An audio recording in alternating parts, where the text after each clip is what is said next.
நம்ம இன்னைக்கு எதை பற்றி வீடியோ பார்க்க போகிறோன்னா தமிழ் டைப்பிங். நம்ம எல்லாருக்குமே தமிழ் டைப்பிங் கற்றுக்கணுன்ற ஆசை இருக்கும். அந்த ஆசையை நிறைவேற்ற தான் இந்த வீடியோ கொண்டு வந்திருக்கேன். ஃபஸ்ட்டு நம்ம என்ன பண்ணுறோன்னா எம்எஸ் வேர்ட் ஓப்பன் பண்ணிக்கிறோம். நம்ம இதில் வந்து என்ன ஃபாண்ட் யூஸ் பண்ண போகிறோன்னா, நம்ம ஏற்கனவே நான் சொன்ன மாதிரி பாவனி ஃபாண்ட்டு. மோஸ்ட்லி நம்ம தமிழ் டைப்பிங் வந்து பாவனி ஃபாண்ட் தான் யூஸ் பண்ணுவாங்க. இன்றைக்கி நான் ஃபஸ்ட்டு எதை மட்டும் சொல்லித்தர போகிறேன்னா, உயிரெழுத்துக்கள் 12. அந்த 12 எழுத்தை மட்டும் நம்ம எப்படி ஞாபகம் வச்சுக்கலாம் அந்த மட்டும் நம்ம இப்போ பார்க்கலாம். இப்போ நம்ம வந்து இந்த யூஸ் பண்ணுற கீபோர்டு இருக்கா, இந்த கீபோர்டை வந்து நம்ம QWERTY கீபோர்ட் டைப்புன்னு சொல்லுவோம். ஏன் இதை நம்ம QWERTYன்றோன்னா, இங்கே பார்த்தீங்களா உங்களுக்கு தெரியும் QWERTY, அதனால இதை நம்ம QWERTY கீபோர்ட் டைப்புன்றோம். இப்போ நம்ம இந்த கீபோர்டு எடுத்துக்கிட்டோன்னு வச்சுக்கோங்க. ஃபஸ்ட் இதில் மொத்தம் ஆல்ஃபபெட்ஸ் மொத்தம் எத்தனை ரோ இருக்குது? 3 ரோ இருக்குது. ஃபர்ஸ்ட் ரோ, இது செகண்ட் ரோ, அடுத்து இது நமக்கு தேர்ட் ரோ. இப்போ தமிழில் நம்ம உயிரெழுத்துக்கள் அப்படின்னு எடுத்துக்கிட்டோன்னா மொத்தம் 12. இந்த 12 வந்து நமக்கு வந்து இந்த தேர்ட் ரோ இருக்கா, Z, X, C, V, B, N, M, less than simple, greater than simple, இந்த தேர்ட் ரோ மட்டும்தான் நமக்கு உயிரெழுத்துக்கள் கவர் ஆகும். ஸோ நமக்கு இந்த உயிரெழுத்துக்கள் ஞாபகம் வச்சுக்க ஈஸியாக இருக்கும். ஸோ நம்ம இப்போ கான்சன்ட்ரேட் பண்ண போகிறது இந்த தேர்ட் ரோ மட்டும்தான். நம்ம ஒரு சீரியஸாக கான்வர்சேஷன் பண்ணிட்டு இருக்கோம்னு வச்சுக்கோங்க. யாராவது ஒருத்தர்கிட்ட சேட் பண்ணிட்டு இருக்கும்போது நமக்கு பிடிக்காத ஒரு வேர்டுன்னு சொன்னீங்கன்னா அது இந்த இம்முன்னு போட்டு சிம்பிளாக நம்ம சேட்டை முடிச்சிருவாங்க. அந்த எம்மு தான் நமக்கு பிடிக்காது. ஆனால் நம்ம தமிழோட முதல் எழுத்து என்ன? ஆ. அந்த ஆன்ற யாரு? நமக்கு எம்மு. ஓகே, ஒரே நிமிஷம். ஓகே, ஞாபகம் வச்சுக்கோங்க, இது ஆட்டோ கரெக்ட் ஆயிடுச்சு. எம்மு தான் ஃபர்ஸ்ட் நம்ம ஆன்றோம். ஓகேவா? அடுத்து இதே நம்ம ஷிஃப்ட் கொடுத்து எம்மு கொடுத்தோன்னு வச்சுக்கோங்க, அது வந்து ஆ. அடுத்து என்ன வரும்? இ. நமக்கு பொதுவாகவே தெரியும் ஆ பக்கத்தில் தான் இ வரும். ஸோ இப்போ எம்மு பக்கத்தில் யார் இருக்கா? நமக்கு எம்மு பக்கத்தில் இந்த கமா இருக்குது. ஸோ கமா தான் இ.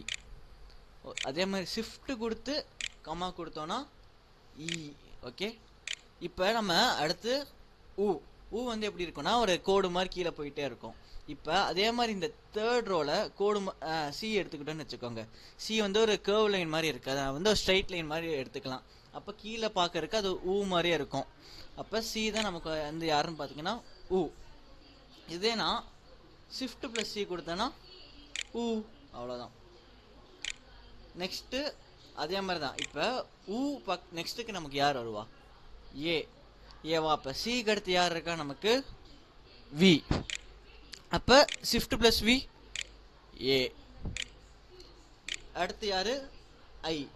ஐ நமக்கு பேர்லேயே தெரியுது ஐ. ஆனால் இங்கே வெறும் ஐ கொடுத்தோன்னா அது தப்பு. நம்ம என்ன கொடுக்கணும்? ஷிஃப்ட் ஐ. ஓகேவா? இந்த மேக்ஸ்லாம் பார்த்தீங்கன்னா எக்ஸை கண்டுபிடி நம்ம உயிரை வாங்குவானுங்க. அந்த எக்ஸு இப்போ அதே எக்ஸை நம்ம ரியல் லைஃப்பில் எடுத்துக்கிட்டோன்னு வச்சுக்கோங்க. ஒருத்தன் அவனோட எக்ஸை திரும்பி லவ் பண்ணி மேனேஜ் பண்ணுறான்னா அதை நம்ம எப்படி பார்ப்போம்? என்னன்னு சொல்லுவோம்? அதை பார்த்து ஓ அப்படின்னுவோம். கரெக்டா? அப்போ இங்கே எக்ஸ் யாரு? நமக்கு ஓ. இதே ஷிஃப்ட் ப்ளஸ் எக்ஸு கொடுத்தோன்னா ஓ. ஓகே, அடுத்து நமக்கு யார் வருவா? அவ்வுக்கு ஃபஸ்ட்டு எக்ஸை கொடுத்துக்கிறோம். அந்த லேக் வந்து நம்ம என்ன கொடுப்போம்னா எஸ் கொடுப்போம். ஓகேவா? அடுத்து கடைசியாக யார்? அக்குக்கு வந்து நமக்கு இந்த ஸ்லாஷ். ஃபஸ்ட்டு யார்? எம்மு வந்து ஆ. ஷிஃப்ட் ப்ளஸ் எம்மு ஆ. ஓகே, அடுத்து ஆக்கு அடுத்து யார் வருவா? நமக்கு இ.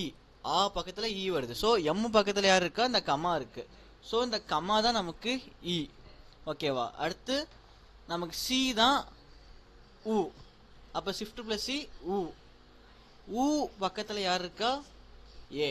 அப்போ இங்கே சி பக்கத்தில் நமக்கு யார் இருக்கா? வி. அப்போ ஏ. ஓகேவா? அடுத்து ஷிஃப்ட் ப்ளஸ் வி ஏ. அடுத்து ஐக்கு நம்ம என்ன பண்ணுவோம்? ஷிஃப்ட் ஐ. ஓகே, எக்ஸுக்கு வந்து ஓ. அப்போ ஷிஃப்ட் ப்ளஸ் எக்ஸ் ஓ. அடுத்து அவ்வுக்கு வந்து என்ன பண்ணுவோம்னா எக்ஸு கொடுத்துட்டு நெக்ஸ்ட் நம்ம எஸ் கொடுப்போம். ஓகேவா? அடுத்து லாஸ்ட்டாக கொஸ்டின் மார்க்கு, அதுதான் நமக்கு வந்து அக்கு. தேங்க்யூ.